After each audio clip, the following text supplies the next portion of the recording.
Deena. All right, Jason, well, right along that same vein, we're talking about spring cleaning. You know, it's time to do that. I want to tell you who we have here. We have Dr. Bahrainwala, a Beaumont allergist, and we have Connie Morbach from Sanit-Air. So first I want to tell you Connie's trick to know when you're vacuuming, how do you know that that dirt just isn't all being redistributed in your house? Connie, tell us. Well, a real easy trick that we have to determine whether the vacuum cleaner is actually capturing the small particles and the allergen or just redistributing them is to turn the lights off, turn on your vacuum, and shine a flashlight at the outlet by the bag. If you're seeing lots of particles flying around, then most likely the things that we're concerned about, the allergens and the dust mites and the mold spores, are just redistributing in the air. Sent to the air. All right, we'll continue to talk about it. We're getting good questions in the chat room, so you can join us at myfoxdetroit.com. So let's check in with our doctors and Deena Centofanti. Deena. Yes, so we are getting lots of good questions in our chat room about spring cleaning, the right way to do it. We want to talk about bleach. We got an email about bleach, a question in the chat room. So, doctor, is it safe to clean with bleach? Yes, a diluted amount of bleach can be used to clean floors, counter surfaces, and even refrigerator, provided it is mopped with soapy water after cleaning. So as long as it's diluted, and then as long as you go over it with a clean cloth, and don't use bleach if you're cleaning and you have a baby in the house, which was one of our chat questions. All right, we'll come back with more in a minute.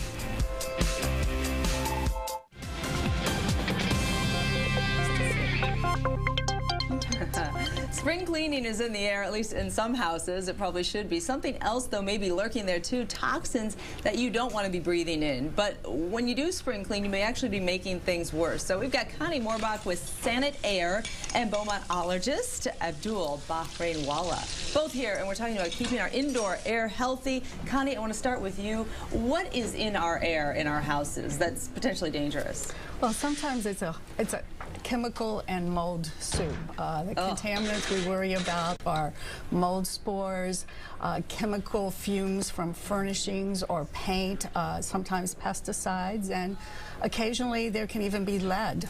So all these things, when you put them all together, or even if you have just a few of those things, doctors, what kind of health issues does that trigger? Certainly all these, including dust and the mold and the pollen spores, can irritate your nose, sinuses, sneezing, runny nose, congestion, headaches, coughing, and even wheezing.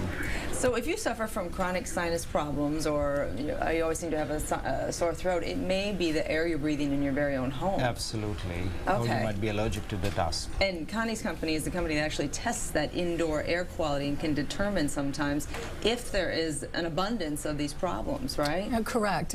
We can test the air, we can test dust to see what was previously airborne and determine if problematic kinds of organisms are present. Now, when you do your spring cleaning, here's the problem. You can exacerbate that situation or even start a whole new problem. So let's talk about safe spring cleaning. A couple things. When we talk about storage, you say forget about the paper, forget about cardboard, you want to do plastic.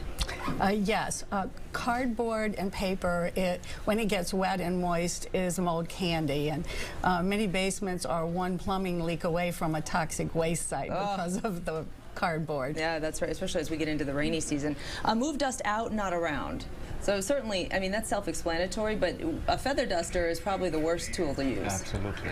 Yes, it aerosolizes the dust. We get a poof of the dust and breathe it after we've used a duster. Doctor, you say you stick with some simple vinegar and water? Water, natural cleaners, and also a good vacuum with a HEPA filter on it. One of those bag-plus vacuum cleaners is good. Yes, and we talked about that vacuum trick earlier. I love that. You shine the flashlight on at night and turn the vacuum on and see if all the dust is coming out. Control moisture and humidity. So the question is, do you open up the windows and let the fresh air in, let all the pollens come in, or do you have an airtight house? What do you do? That's a good question. For allergy sufferers, opening the windows in spring will cause a lot of allergy symptoms, but at the same time, fresh air is good, and Connie has a way to get fresh air in the house. Yeah, because you want to make sure the humidity is low, because if you bring moisture into your house, that's just going to be a haven for the mold or the dust mites. Mold, dust mites, other kinds of allergens. We can have a tight built house, but we can ventilate it right. Instead of opening doors and windows and bringing in the pollens, we can get makeup air systems put onto our furnace that bring in the air and filter it and condition it before distributing it through the house. All right, very good. Let's get to our email question here from William from Royal Oak. Says he was spring cleaning and in the course of moving the sofa noticed an area of black, and he's assuming it's mold on the drywall. Is it dangerous? Should I be alarmed? What should I do to remove it? Let's talk about different types of mold. You have the dangerous black mold, and then you have sort of the innocuous regular mold, right? True. Well, I believe all molds can cause allergens, but some molds are more toxigenic and produce toxins than others. Does the color determine it for you? Sometimes yes, and sometimes no. Sometimes even colorless patches have mold in it.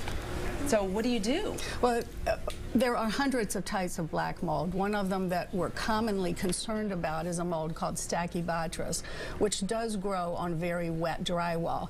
The important thing is to know where the moisture came from. If it's just condensation because the furniture blocked the airflow, that could probably be easily cleaned off with some soap and water. That would just be surface mold that you could Exactly. get rid of. Okay, okay. However, if it's water coming from the outside and that back side of the drywall is contaminated as well as the front, I would recommend having a professional mold inspection company evaluate it with moisture meters and under controlled conditions have it removed. All right, well, thank you both for being here. I think we got a lot of questions answered in the chat room and got good information this morning. It's time for spring cleaning, and we're doing it safely. Thank you both, Connie and Dr. B. Thank you. Thank you. All right, Cam.